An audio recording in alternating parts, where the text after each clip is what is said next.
So yun ano, ngayong araw na to, pupunta kami sa DB Mart para mag-spend ng Sunday.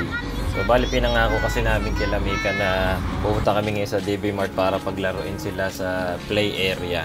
Yan.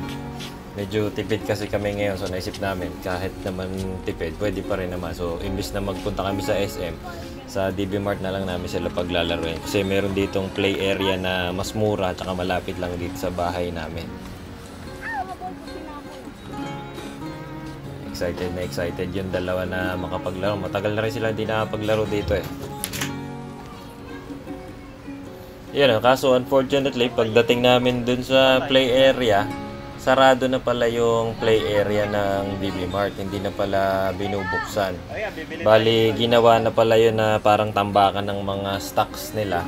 Kasi yun nga, punong-puno na ng mga kahon yung area na may mga laruan, tas patay na rin yung mga slot machine, yung mga ilaw, lahat, yung music, wala na. As in, hindi na nag-ooperate. So, yun, hindi nakapaglaro sila Mika.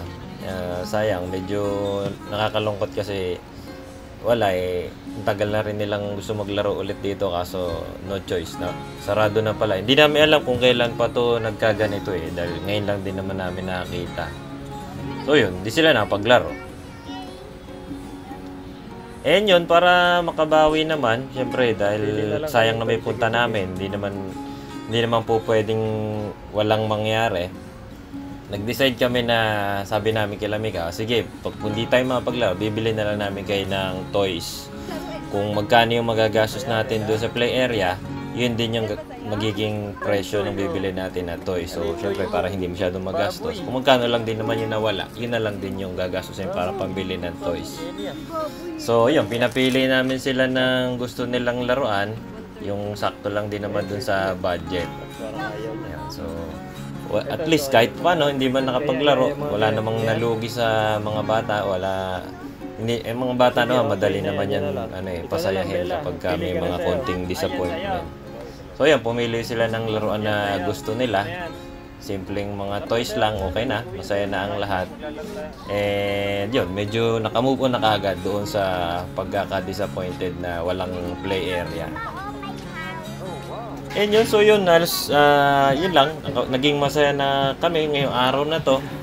So, all in all, naging okay naman kahit na sumablay yung lakad namin. Hindi namin expect na sarado na play area dito sa DB Mart.